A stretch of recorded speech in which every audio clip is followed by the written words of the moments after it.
Your thyroid results came back. Your doctor looked at the number, looked at you, and said something like, "It's a little on the higher side, but still within range, nothing we need to act on right now." And you nodded, because what else do you do? But you are still tired in a way that sleep does not fix. Your weight has not responded the way it should. Something about your thinking feels like it is running slightly behind. You are not imagining it. Here is what most people are never told. The thyroid hormone level your result was compared against was not built specifically for adults over 60. It was calculated from a broad population that included younger adults, people with undetected thyroid disease already skewing the data, and bodies with significantly more physiological reserve than an aging cardiovascular system carries. Your result may be normal for that average. It may not be normal for you.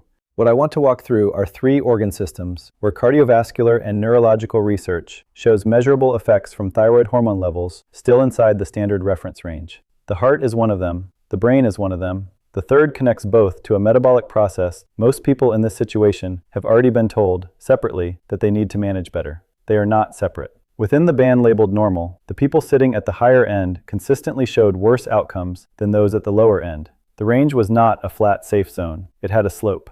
There is a woman I want to tell you about. She ran a hospital department for 19 years, a job built entirely on holding information precisely, recalling names under pressure, walking into rooms prepared. Somewhere around her 63rd year, she started writing things down that she had never needed to write before. Not new information, old information. The names of colleagues she had known for a decade. The 5 agenda items she was about to present. She wrote them not because she was disorganized. She wrote them because she had learned, quietly, that she could not fully trust what would come out of her mouth in the moment. Her thyroid had been checked twice, both times borderline, not worth treating. Most people believe a sluggish thyroid is primarily a metabolism problem, weight, energy, temperature. That is the common understanding. It is incomplete. The thyroid hormone reference range was not designed as an organ protection threshold for an aging cardiovascular system. That is not an accusation. It is a limitation, and it is one that most physicians never explain to their patients. Standard panels were not designed to find this. The consequence is that people receive a number, hear the word normal, and leave without understanding what that number is, or is not, protecting. What the cardiology research found is worth sitting with for a moment. The heart's ability to relax and fill properly between beats, what physicians call diastolic function, was already measurably reduced in people whose only thyroid abnormality was a mildly elevated hormone level that most clinicians would not treat.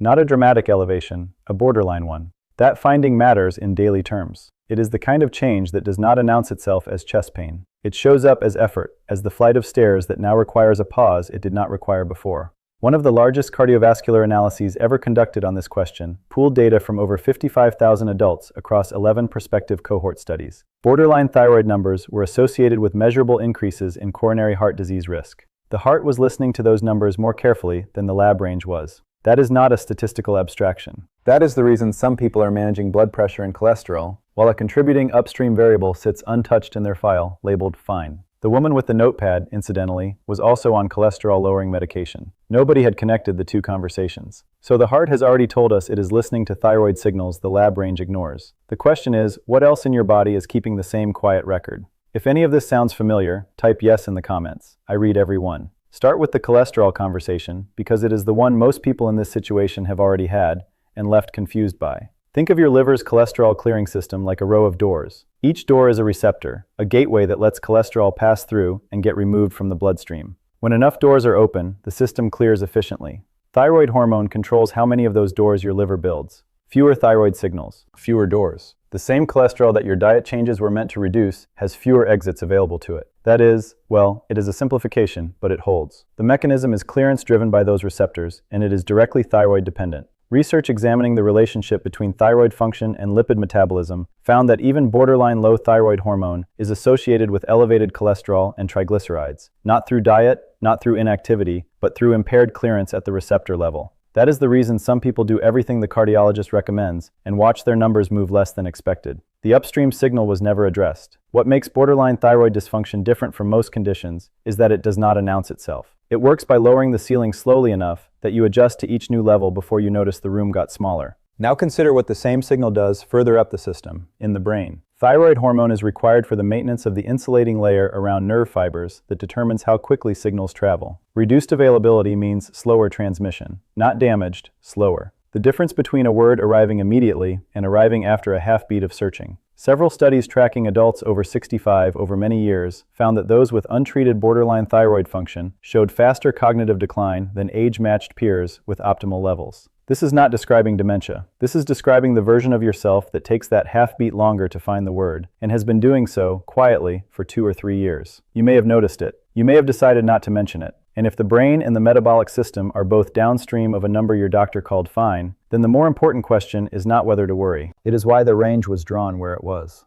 If you have done everything right, the diet, the exercise, the appointments, and the numbers still have not moved the way they should, this channel exists for that exact conversation. Subscribe, and I will keep showing up. A large Norwegian population study, one of the most detailed thyroid datasets ever assembled, found something the reference range still has not fully absorbed. Within the band labeled normal, people with thyroid hormone levels toward the higher end consistently showed less favorable cholesterol profiles, higher body weight, and lower quality of life scores than those at the lower end. The range was not flat, it had a gradient, and the people living toward the higher end of normal were not fine in the same way the people at the lower end were fine. That finding, when I first read it carefully, the gradient detail specifically, changed how I think about what we hand patients when we hand them a reference range. Here is what that gradient means in the body. When thyroid hormone drops gradually, the body compensates. It adjusts. Metabolism slows slightly. Cardiac output recalibrates. The brain adapts. The body is very good at maintaining function in the face of gradual reduction. The problem is that compensation is not the same as protection. The tissues are working harder to produce the same result, and over years, that cost accumulates. Mild means longer, not safer. The man I want you to think about now had built furniture for 20 years. Precise, patient work. At some point, he could not name when,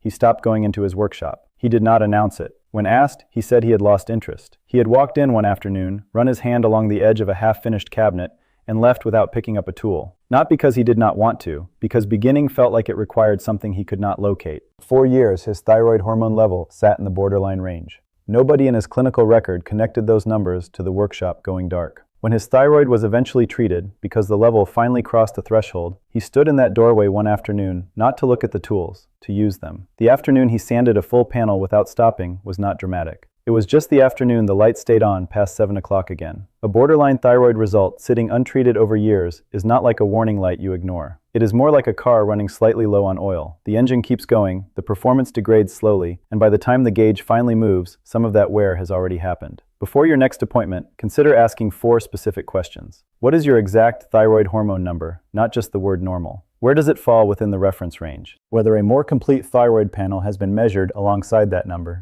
and whether there is an age-adjusted interpretation worth discussing. These are not confrontational questions. They are the questions that change the quality of the conversation. The person who nodded when told it was fine was not wrong to nod. They were working with incomplete information. The information exists, the research is real, the conversation can be different. If this gave you something, a new way to look at what your body has been telling you, a reason to pay closer attention, subscribe to this channel. New research, real context, no noise. I will be here consistently. Think of one person in your life, a spouse, a sibling, a parent, who has been told their thyroid is borderline and left that appointment still carrying the same questions. Send this to them. Not to worry them, because you care about what comes next for them. That awareness, the one that brought you here, that is worth trusting.